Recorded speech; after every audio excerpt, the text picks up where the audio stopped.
Saint Martin আমাদের দেশে একমাত্র প্রবাল দ্বীপ এবং পৃথিবীর অন্যান্য সমুদ্র সৈকত এবং দ্বীপের মতো এটাও খুব বড় মাত্রায় পলিউশনের শিকার। প্লাস্টিক ওয়েস্ট অ্যান্ড অন্যান্য যত ধরনের ময়লাগুলো আছে সেটা হচ্ছে এখানে ডাম্প হয়, সেটাকে একমাত্র শেষ পর্যন্ত সমুদ্রে পড়ে।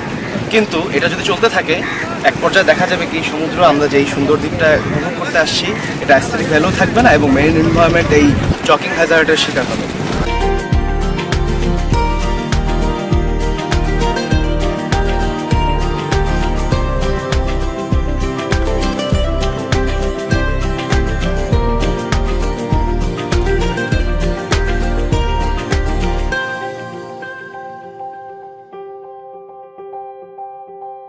আসসালামু আলাইকুম।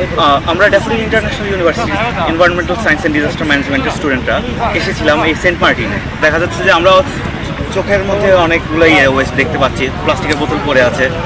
এটা যেন না হয়, একটা অ্যাওয়ারনেস মেসেজ দেওয়ার জন্য আমরা এই কাজটা করেছি। আমরা 50 জন স্টুডেন্ট এসেছি, এই বিচটা ক্লিনিংয়ের ক্যাম্পেইনে অংশগ্রহণ করেছি।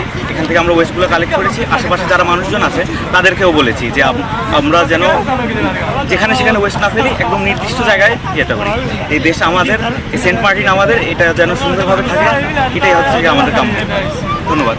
আমরা daffodil international university environmental science and disaster management ডিপার্টমেন্টের কতিপয় স্টুডেন্টদেরকে নিয়ে আমাদের এই অন্যতম এক কোরাল আইল্যান্ড সেন্ট মার্টিন আইল্যান্ডে এসেছি।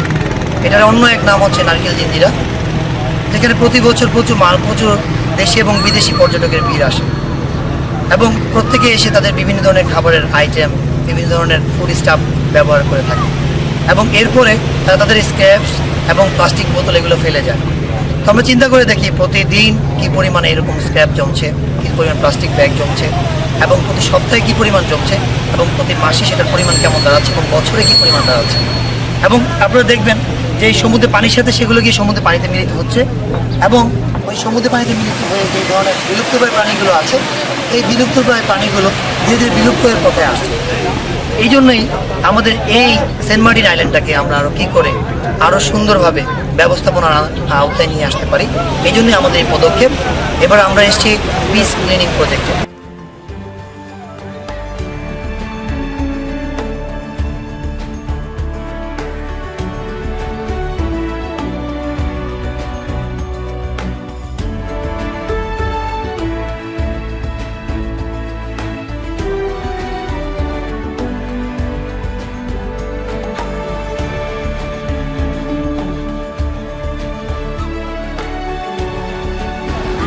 Good afternoon everyone.